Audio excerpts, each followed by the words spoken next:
বৃষ্টির জলে ধুয়ে যায় বেদনার সব ব্যথায়। দেখো বন্ধুরা, কি জোর বৃষ্টি পড়ছে। এখন 9:30 বাজে সকাল, আর দেখো মুষলধারে বৃষ্টি হচ্ছে।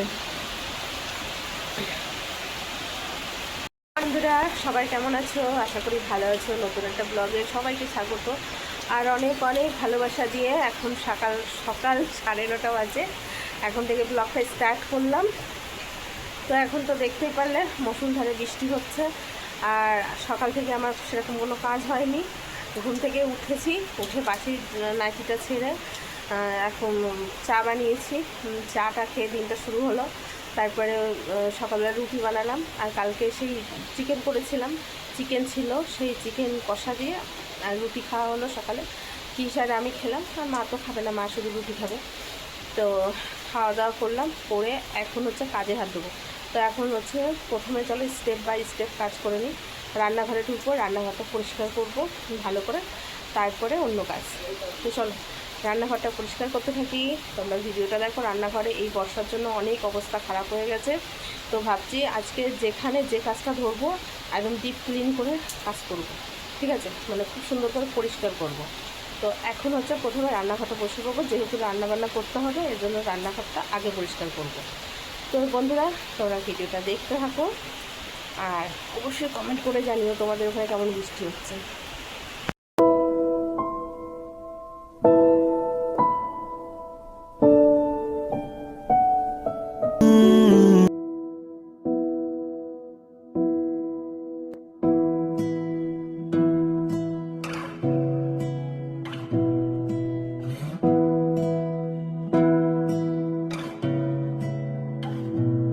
তোমাকে না লেখা চিঠিটা ডাক বাক্সের এক কোণে, সাদা খামের না লেখা নাম এঁকেছে তার গানে। তোমাকে না লেখা চিঠিটা ডাক বাক্সের এক কোণে, সাদা খামের না লেখা নাম এঁকেছে তার গানে। সেই চিঠি যত লেখা থাকে একা একা, সেই গানের না শোনা সুর আঁকা একা একা, ছুঁয়ে যায় তবু কখন এসে।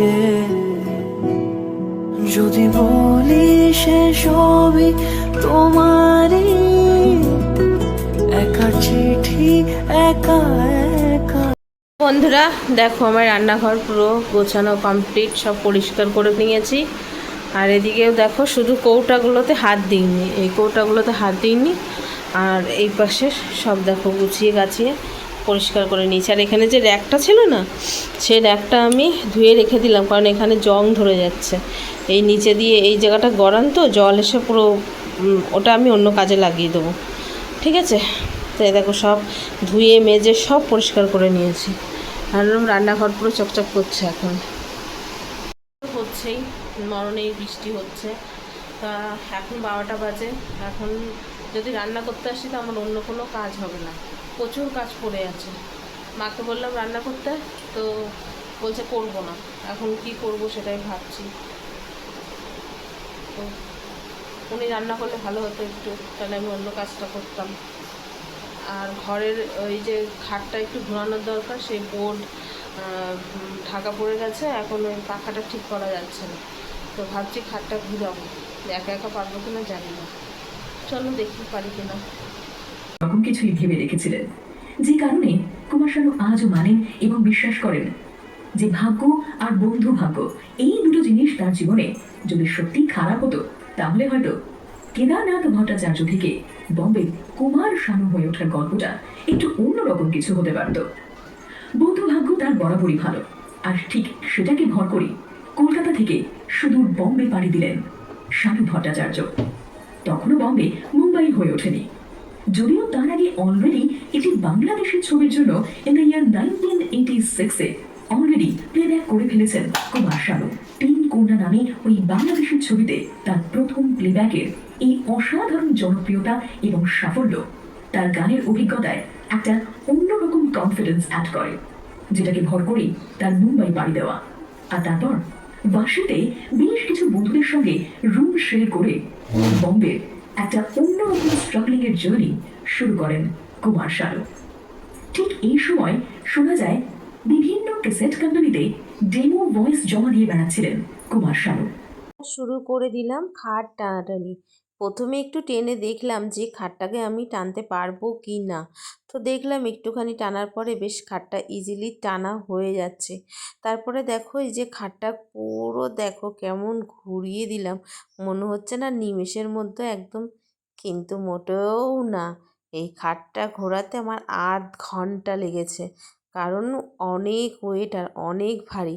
দেখে মনে হলো শোলার মতন একদম হয়ে গেল খুব তাড়াতাড়ি, কিন্তু যা কষ্ট হয়েছে না, একা একা এত ভারী একটা খাট, তারপরে কত বড় এই খাট, তারপরে তোশকটা জাজিং কিচ্ছু আমি নামাইনি। তারপরে দেখছো না, এই একটা গল্প শোনো। এই যে তোশকের সাইডে মানে জাজিংয়ের পাশে যে আবার পাচ্ছি, কারণ এই যে জাজিংটা, ওই জাজিংটা আমার এই খাটে ছোট, মানে আমার যে আগের 5-6 খাট ছিল সেই খাটের হচ্ছে জাজিং এটা। আর এই খাটের যে জাজিং কিস কিনেছিল সেটা হচ্ছে খুব গদি আর খুব মানে দামি জাজিং, প্রায় 10-12 হাজার টাকা মতো নিয়েছিল সেই জাজিংটা।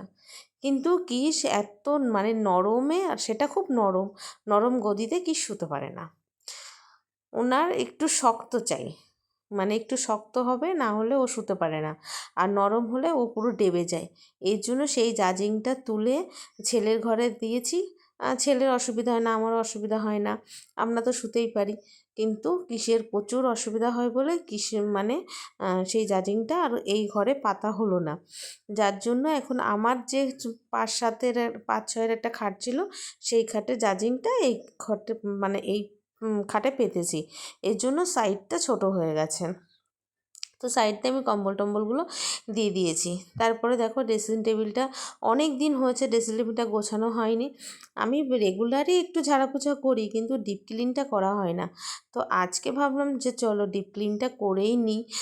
ডিপ ক্লিনটা করে মানে ঘর তো দেখো এই বর্ষার সময় না এমনিতেই দেখবে, আর একটু পরিষ্কার না করলে ভালোই লাগে না। আর আমাদের ঘরে এত ঝুল পড়ে কেন বলো তো, আমাদের তো বন্ধুরা আমার ঘর গোছানো প্রায় কমপ্লিট। ফাইনাল লুকটা তোমাদেরকে দেখাবো। তো এখন তার আগে দেখাই যে একটা পার্সেল, এটা আমি খুলবো না, এটা না আরেকটা দেখাচ্ছি যেটা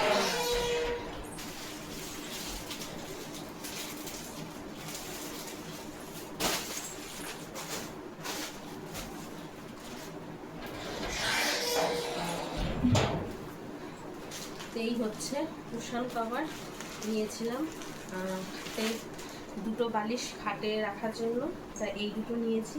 আর সোফার জন্য নিয়েছি, সেটা এখন পরাবো না, পরে পরাবো। তো কভার দুটো কেমন হয়েছে অবশ্যই তোমরা জানিও।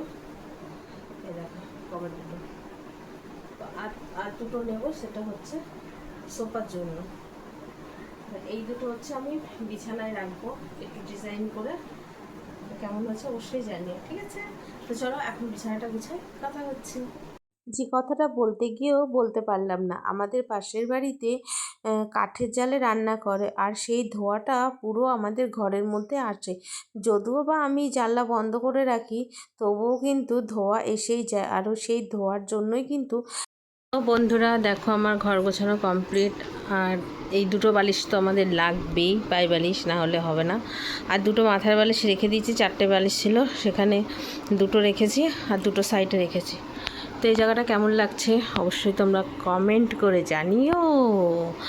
আর এই দেখো সুন্দর করে এই ড্রেসিং টেবিলটাও সাজিয়ে ফেললাম সুন্দর করে, আর তার সঙ্গে এই জায়গাটাও সাজালাম, কেমন লাগছে বলো। এই টেবিলটাও মানে ওয়ার্ড্রপটা সাজিয়ে নিলাম, আর এই যে বাকি যে কাঁথা আর সেটা এখানে রাখলাম, প্রতিদিন ইউজ হয় সেটা, কাঁথাটা এখানে রেখে দিলাম। আর সোফাটাও দেখো সাজিয়ে দিলাম। আর এই জায়গাটা পরে চেঞ্জ করব, এখন আর চেঞ্জ করব না, পরে চেঞ্জ করবো এই জায়গাটা। তো দূর থেকে একটা শ্যুট নিই, কেমন লাগছে এই কোণাটা বলবে তোমরা, ঠিক আছে? তোমরা অবশ্যই জানাবে কেমন লাগছে ঘরটা। দাঁড়াটা ফটো তুলে নিই। ওকে,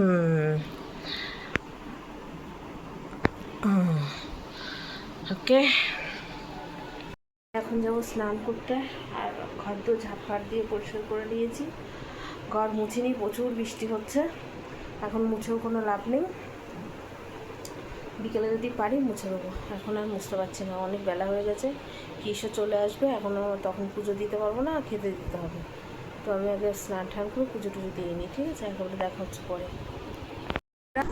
স্নান করে আসলাম, দেখে এই করতে অন্ধকার লাগছে। স্নান টান করে আসলাম, এখন ঠাকুরের পুজো দেব। আর মাকে বলেছিলাম রান্না করতে, তো মা আবার পরে গিয়ে রান্না করেছে, আর আমি ঘরটা পুরো গুছিয়ে নিয়েছি। তো চলো বন্ধুরা, এখন পুজো টুজো দিয়ে আসি, এখনই কি চলে আসবে, তারপরে আমি ভিডিও আপলোড করে তারপরে পরে তোমাদের সঙ্গে আসছি। শুভ সন্ধ্যা বন্ধুরা, এখন সন্ধ্যার সময় চা নিয়ে আসলাম। এই ওটো চা, বিস্কুট আনিনি তো, শুধুই চা, বিস্কুট হচ্ছে খাবো না এখন। হচ্ছে মুভি দেখছিলাম, দেখতে দেখতে 5টার সময় চপ নিয়ে আসলো, ওই পেঁয়াজি আর মুড়ি, তাই মানে খেতে খেতে মুভি দেখছিলাম, দিয়ে আমার পেঁয়াজি খেয়ে পুরো গ্যাস হয়ে গেছে। এই জন্য এখন আর কিছু খেতে ইচ্ছা করছে না, একটা গ্যাসের ওষুধ খেলাম। একটু চা খাই, চায়ের তো নেশা আছে, সে রচা হোক আর দুধ চার থেকে আমার রচা বেশ ভালো লাগে, রচা বানিয়ে নিয়ে আসলাম। তো এখন খাবো দাবো, খেয়ে দিয়ে ভিডিও এডিট করব। রাত্রে আর রান্নাবান্না নেই, ভাত তো আছে, হয়ে যাবে। আর কী বলতে যাচ্ছিলাম, তো যাই হোক, এখন হচ্ছে একটু চাটা খেয়ে ভিডিও এডিট করবো, করে অনেকগুলো কাজ আছে সেগুলো করে নেবো।